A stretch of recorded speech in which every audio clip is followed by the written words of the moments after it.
Kthehemi drejt për së drejti këtë radhë në rubrikën Opinion. Ne do të kemi një lidhje të drejt për drejt me Skype nga Italia me Fatos Lubonj. Lubonja, përshëndetje. Përshëndetje. Përshëndetje dhe juve.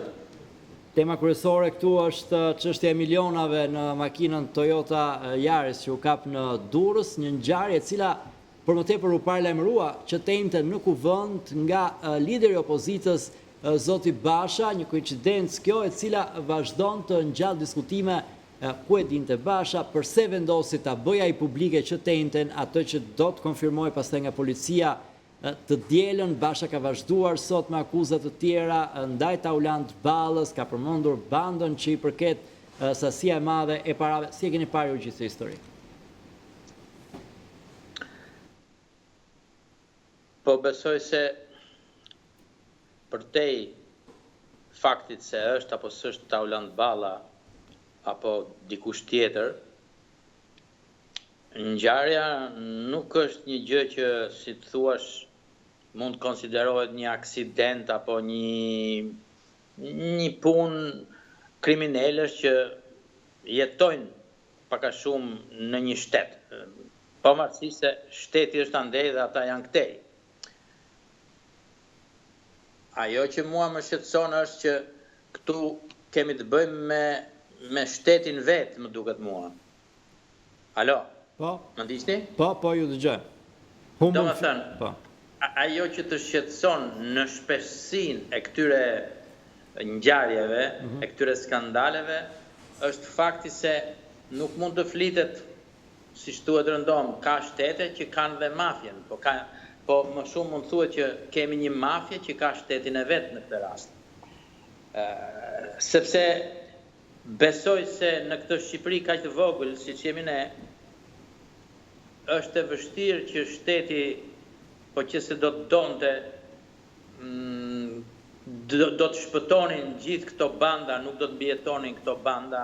Përkundrazi, këto banda janë mënyra jone mbjetesës. Kjo lloj ekonomie kriminale është mënyra jone mbjetesës.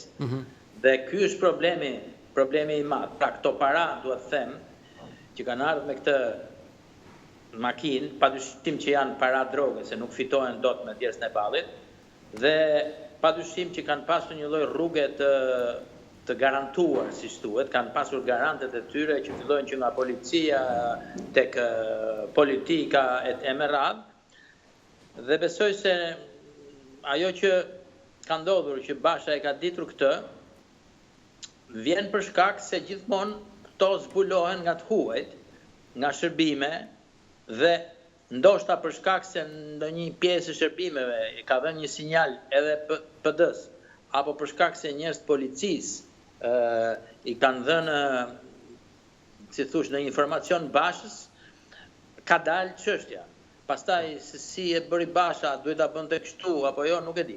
Por fakti është që ne nuk e kemi dot të mundur t'i kapim këto, nuk duam t'i kapim këto, dhe siç dek ashiqare, përsëri kapet shoferi, kapet ndihmës shoferi, kapet një pronar i cili thot nuk kam lidhje unë, s'di gjë fare se çka ka ndodhur. Po, Luboja, qëndrojmë tu sepse zërin e kemi, po figurën nuk e shoh më, vetëm pak momente sa të ndërhy regjia jon, po e krijojmë edhe një herë lidhjen, pra e provojmë edhe një herë lidhjen për të pasur edhe kamerën, nuk e di nëse dikush do të shtyp butonin e kamerës, kthej ose andej lidhje Skype. Presim vetëm pak çaste sapo të jetë mundur lidhja me zotin Lubonja. Është në flasim natyrisht për çështjen e parave të Toyota Yaris. 3.4 milion euro që u gjetën në automjetin Toyota Yaris në Durrës. Po, zoti Lubonja, edhe një herë përshëndetje. Po dhe një herë, po? Po, jemi sërish. U përmend edhe Taulant Balla nga akuzat e kryetarit Partisë Demokratike, zoti Basha. Ishin akuza politike këto apo informacion? Mendoj se një lloj informacioni është ky. Ajo që unë dyshoj është se ne na duket sikur u bën një zbulim i madh, por normalisht këta që kanë qenë në pushtet, të dy palët, e dinë shumë mirë se cilat janë bandat që funksionojnë në vend, çfarë lidhjesh kanë, si investojnë, me kë investojnë, Besoj se kjo është, si më thënë, lidhja që mund të ketë. Nuk mund ta them dot 100% sepse duhet kesh provën tek e fundit, po mendoj që gjithsesi PD-ja duhet ta bëj më të qartë këtë punë, jo kështu që duket si shantazh, duhet ta bëj më qartë në kuptimin se duhet ta japi provën të saktë, përndryshe mbetet gjithmonë ai instrumentalizimi që thoni ju, pra që bëhet për qëllime politike. Unë mendoj se për qëllime politike bëhet. Po. Ne është figura e qartë, nuk ka problem për dritën, është figura e qartë. Duke ndetur sërish te kjo, pra tek përmendja e emrave, te dalja e fakteve, ka diçka që ne peshqit e mëdhenj të botës së krimit nuk i kemi akoma. Nuk shkatrohen rrjete të mëdhaja, banda të fuqishme, goditet, kapet drog në një kontenier bananesh, kapen para në një Toyota Yaris, përmenden emra politikanësh, nuk përmenden megjithatë emrat e bandave vetë, emrat e krerëve të këtyre bandave. Për shembull, është më e lehtë thuash që ishte Balla Garant, po nuk është aq e lehtë thuash emrin e atij që drejton këtë bandën që punon kryesisht në qarkun e Elbasanit. Është edhe për shkak të sigurisë personale në gjë e tillë? Po, besoj se banda më e madhe këtu te ne është shteti, janë politikanët, janë partitë, bandat kryesore. Por neve kemi bërë luksin që mundet t'i shajmë këta, po them fjalën sharjes. Domethënë mund t'u përmendim emrat, qoftë Edi Ramës, qoftë Sali Berishës, qoftë Lulzim Bashës, qoftë Aulën Ballës, qoftë atyre. Dhe kjo tolerohet, kjo pranohet. Dhe kjo tolerohet sepse është pjesë, do të thoja unë, e asaj e teatrit, Por atë që është kryesorja, lidhjet e këtyre me këta njerëz të krimit që materializohen, nuk është se nuk materializohen. Vazhdimisht kam folur dhe vazhdoj të flas dhe do flas se nuk mund të bëheshin këto masakra urbane që ja ka bërë Edi Rama në Tiranë, që don të vazhdoj të bëj pa paratë e drogës, pa njerëzit e krimit, pa bashkëpunimin me krimin, por sigurisht këto lidhje duhen hetuar, duhen hetuar nga prokuroria, duhen hetuar nga policia, por kur shteti nuk i heton këto, atëherë ç'a ndodh? Ndodh kjo që neve bëjmë teatr, sikur denoncojmë, ndërkohë që këta vazhdojnë të bëjnë drogë, vazhdojnë të bëjnë para, vazhdojnë të shkatrojnë, vazhdojnë të grabisin pronën publike në emër të këtyre interesave, dhe gjithçka ngelet në teatrin që bëjmë ne, ndërkohë që ata vazhdojnë punën. Shikoni, gjithandej kështu ka ndodhur, shikoni si është shkatruar Bregdeti me paratë e krimit. Si mund ndodhte që një politikan, një kryetar bashkie nuk dika se nga vijnë parat për të ndërtuar kjo kulla, apo ky pallati, ky stër pallati, apo jo, e di shumë mirë se nga vijnë, sepse mjafton që të bësh një hetim shumë të thjeshtë, se tani po flasin shumë për vetting, e kam thënë edhe një herë tjetër, kontrollojnë dhe një policë se sa para ka, se sa para mund ketë marrë ai polici rrugor, po them, duke ndaluar në njeri dhe duke i vënë një gjop, apo duke i marrë lekët pa i vënë gjop. Dhe nuk shikojnë se si u ngri kanë gjithë to pallate, se si u jep kanë këto leje ndërtimi, se si u bë ka ditë kjo ekonomi kriminale, se ka hyne nga dalin këto para, se si bie vlera e euros në mënyrën më të çuditshme në një vend si Shqipëria që nuk prodhoka asgjë, kupton? Atëherë këtu nuk ka një dëshirë për ta hetuar këtë, ka një bashkëjetesë me krimin, ka një bashkëpunim me krimin që bën përgjegjës kryesor padyshim shtetarët, prandaj them që banda më e madhe është shteti. Këtu mafia ka shtetin e vet. Prandaj ndodhin këto gjëra, se nuk është halli se u zbulua një, po zbulohen për ditë. Para ca kohësh erdhi nga Kolumbia, apo jo, 600 e sa kilogram kokainë. Këtu për ditë kapen laboratore, kapen parat, i dalin në makina ati 800.000 euro, i fluturojnë nga makina ati që po shkonte në Elbasan, pastaj e liron policia, e kam fjalën për atë sotën e Tahirit.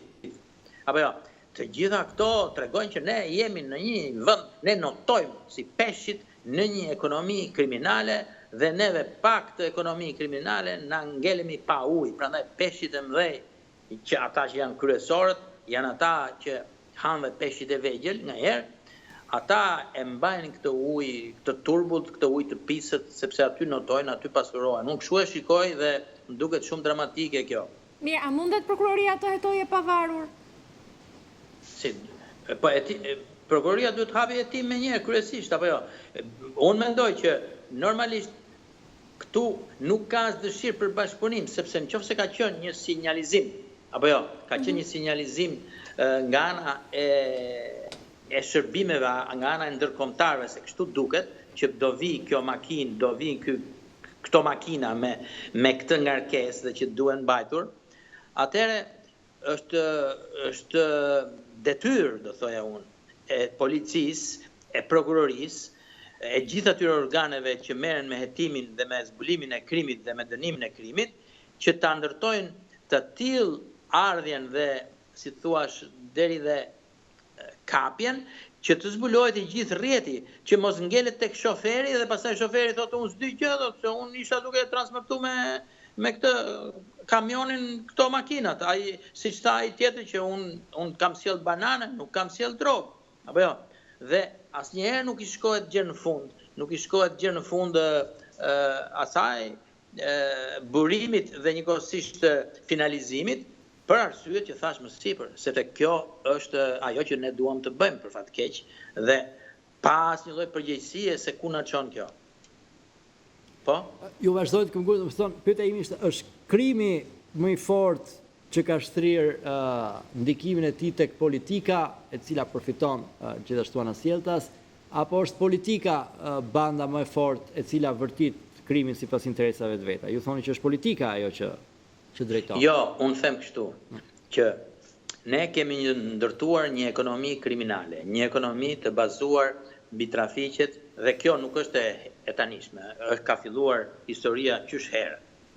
Tani, e tregon përvoja se ekonomia gjithmonë kap politikën. Do më thënë, lobingjet e fuqishme edhe në botën kapitaliste ndikojnë në vendimmarrje, ndikojnë dhe në emrime, ndikojnë dhe në rezultate zgjedhjesh, apo jo?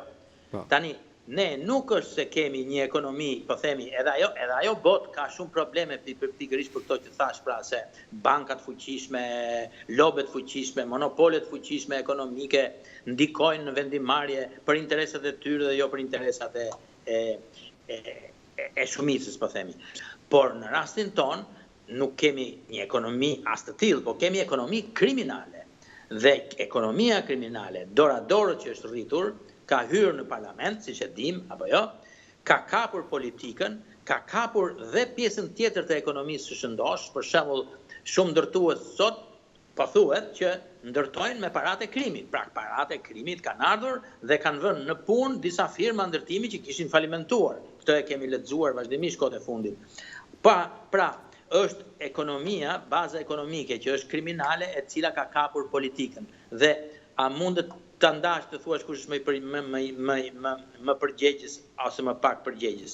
Unë mendoj se janë dy anë të njëjtës medalje. Pra, dhe qofse doni mendimin tim kështu moralisht, mund të them që kam më respekt për këta që guxojnë dhe trafikojnë këto parat dhe kapen dhe binden në burg, sepse bien në burg më shumë perëndim se sa këtu kene, sesa për këta politikanë të cilët i shfrytëzojnë paratë e tyre për të pasuruar, duke e ditur se me çin po bashkëpunojnë, kupton ti, dhe duke qenë edhe të mbrojtur në kostumin e politikanit dhe në atë që nuk është se e kanë bërë direkt dhe s'din gjë, kupton?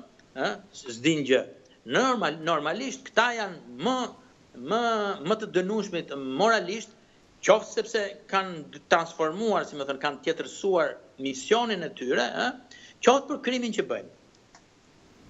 Si mund të goditet ky realitet?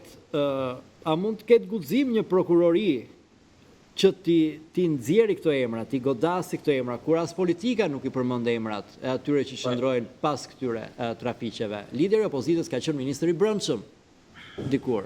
As ai nuk e përmend me emër cila është banda që qëndron pas parave. Ju flisni për opozitën. Po për të gjithë, sepse gjithmonë pala që bëhet opozit, gjithmonë akuzon palën tjetër për bashkëpunim, po dalin emrat e politikanëve, por nuk dalin emrat e atyre me të cilët bashkëpunojnë politikanët. Ne nuk dim asnjë emër nga këta që lvizin shifra të tilla parash. Unë nuk mendoj që këta kanë frikë.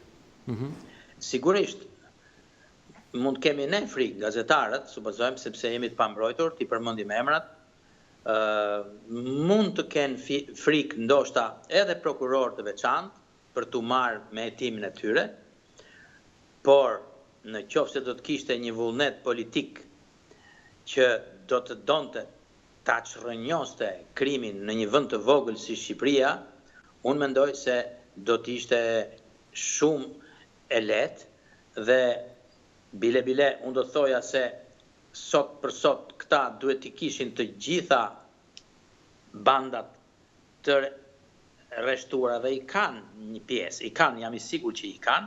Problemi është që në vend që të ndërtojnë një strategji për t'i luftuar, ndërtojnë një strategji se si t'i përdorin, se si të marrin paratë e tyre, si të mbajnë pushtetin me paratë e tyre, si të vjedhin votat ose të blejnë votat me paratë e tyre, dhe ky është problemi, nuk është frika. Nuk është frika.